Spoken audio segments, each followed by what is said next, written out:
Thanks a lot for coming. Thank you. Thank you all for being here. Thank you for those who made this possible. So this is a project called EcoDrones. We started it in 2015, and the idea is to wise use of drones for conservation. Why wise use? Because people from the federal government that works on protected areas, the first thing that they do when they learn about drones was to buy a $500,000 drone, useless drone. They're not using it. So how can we help these people to a better use of drones? But I'll focus on the use of drones for river dolphins, because we have initiatives on forest restoration and other projects in protected areas. This is a collaboration between WWF, Mamirawa, we have people that work very well, and conservation drones, a colleague from University of Liverpool, Serge Witch, that helped us with that. So we started this in last year, 2016. River dolphins, as some of you might know, river dolphins have been threatened by infrastructure projects, especially dams. There are more than 107 runs projected for the Amazon, but also by illegal harvesting. They are used as bait for catfish called Caatinga, Mota, habitat degradation, especially mercury contamination, which is spread. And this represents a risk for the conservation of these animals. Although we have working on conservation plans for the species, for instance, South America, these plans might be hampered by the lack of knowledge about ecology, distribution, and abundance. This is what I know about river dolphin. It's a joke.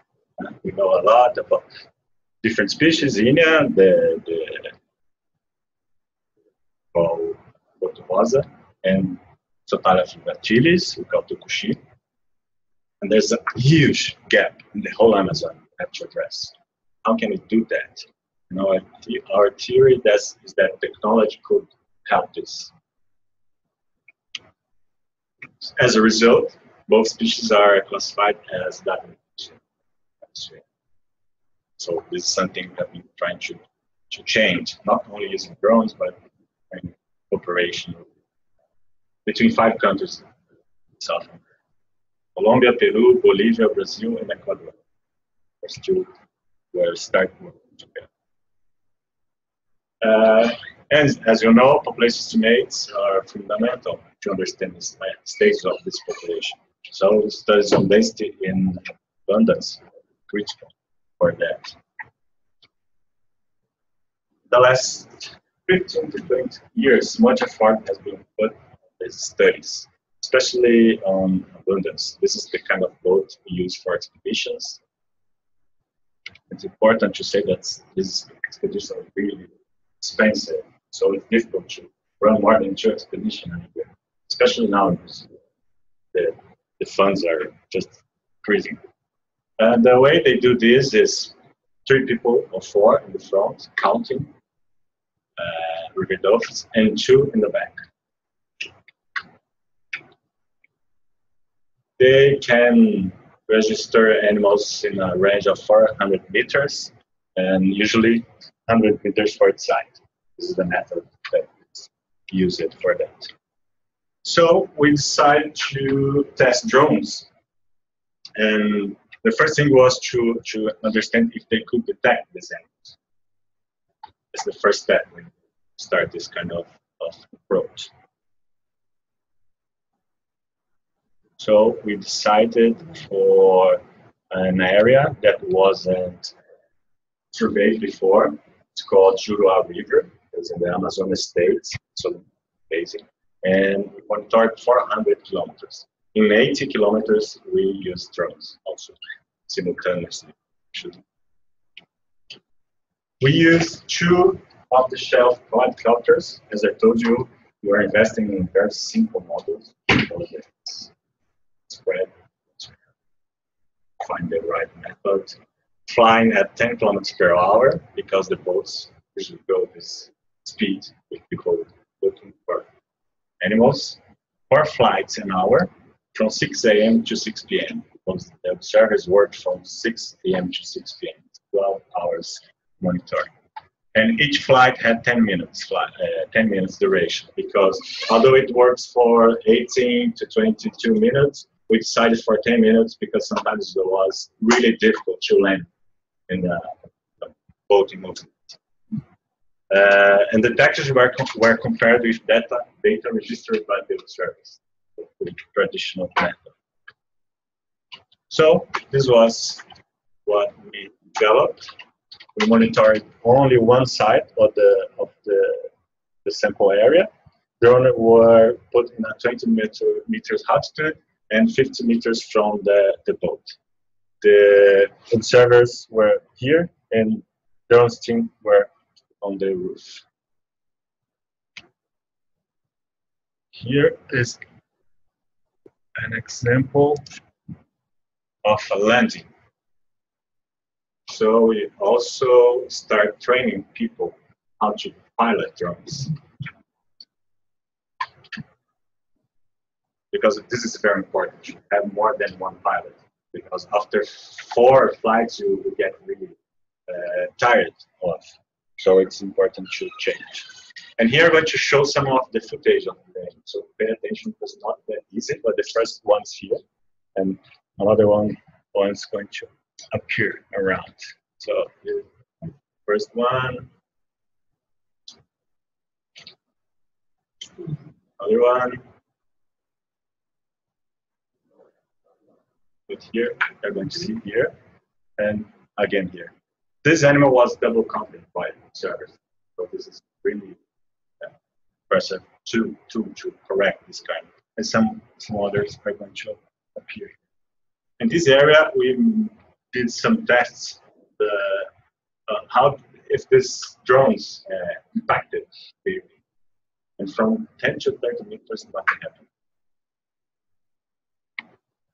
So results. In total, we registered 169 animals. Observers registered 133 and drones 72. They missed 50% of the drones registered, which is really impressive. And we detected only 54% of the animals counted by observers.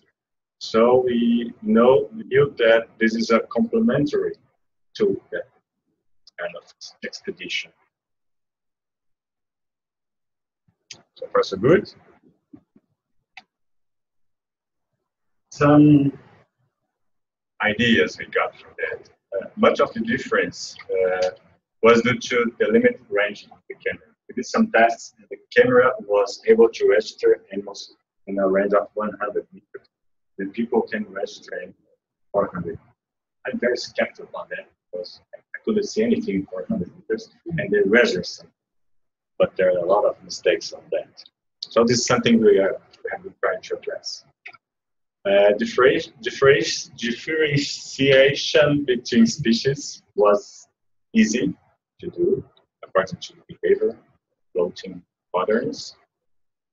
We used these drones to correct the mistaken identifications that I showed before.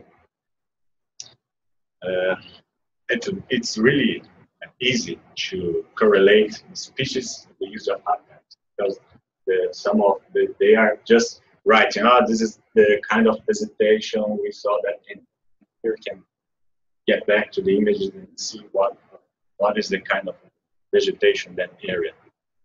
And as I told you before, in altitudes varying from 10 to 30 meters, no disturbance were observed.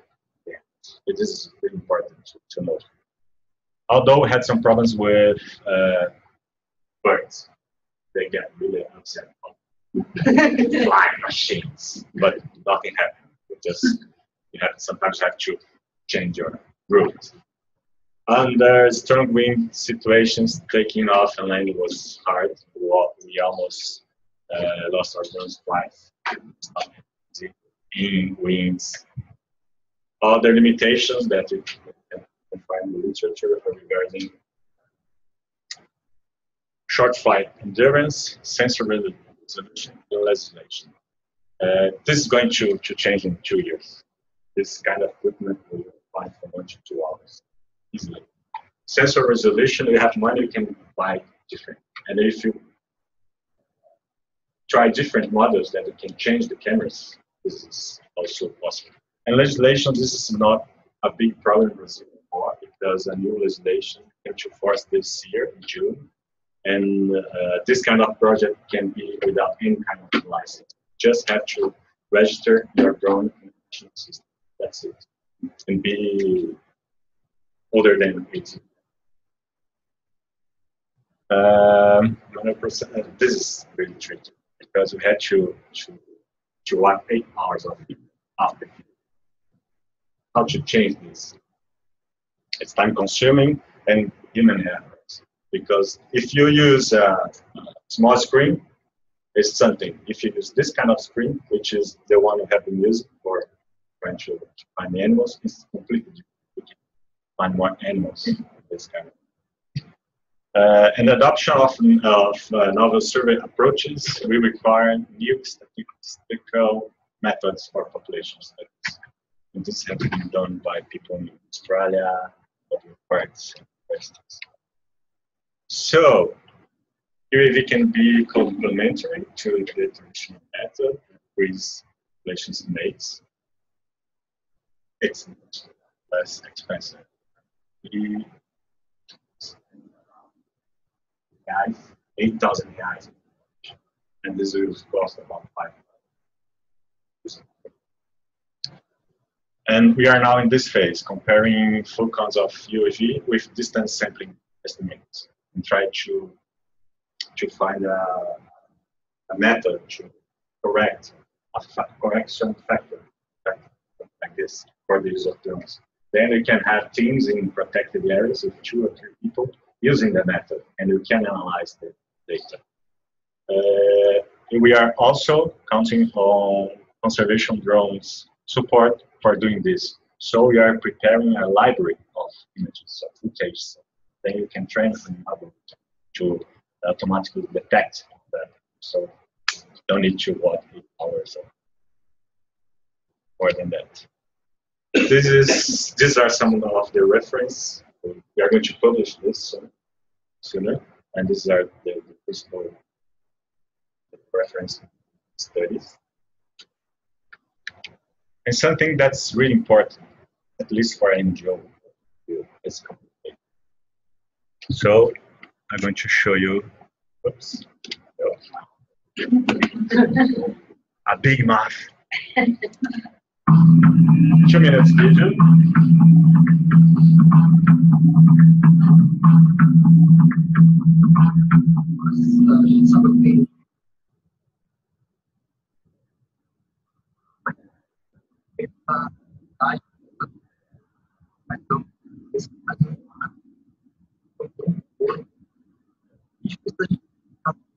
O monitoramento consiste em acompanhar populações das espécies, com levantamento de dados, para que a gente possa melhorar o status de conservação. Então, outros possam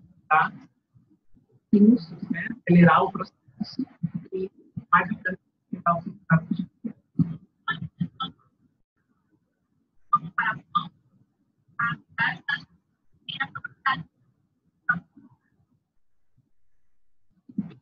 no Brasil, pareceu interessante juntar uma instituição com experiência no monitoramento de conservação de todos, uma outra instituição um custo-benefício mais interessante. O objetivo do uso do drone é comparar a detectabilidade entre as filmagens que o drone vai fazer e a equipe que vai estar. Acredito que os drones são uma boa ferramenta para dar uma visão melhor. Para mim, a maior dificuldade está com o voo, que ele segue também tem a voo para manter uma vai para mais. Compatibilizar dois métodos diferentes, observação com um vídeo sendo gravado, é um desafio. O drone consegue detectar as fotos e é muito diferente do que olhos treinados conseguem. Desafio tornar essa proporção parecida à medida que a tecnologia passa melhor definida dentro das próximas fases do projeto. So this was kind of a test site for developing 5 episodes, 1 minute each, because it's really difficult to keep the attention. So we developed this web series, reached out about 1.4 million people. Apparently, technology and conservation is it's important to focus on young people also.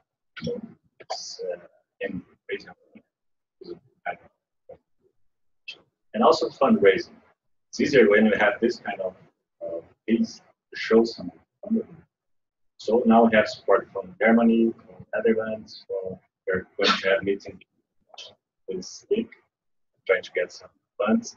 And this was important to some other actions. Next week we'll be in Tapajós River, and they're going to capture 20 river dolphins, and they're going to tag 5 of them with GPS satellite.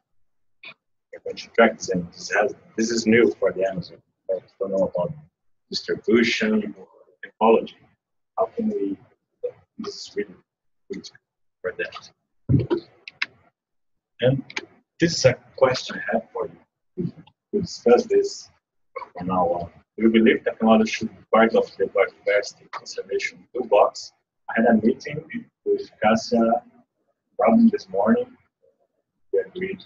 I would love to learn from you your idea about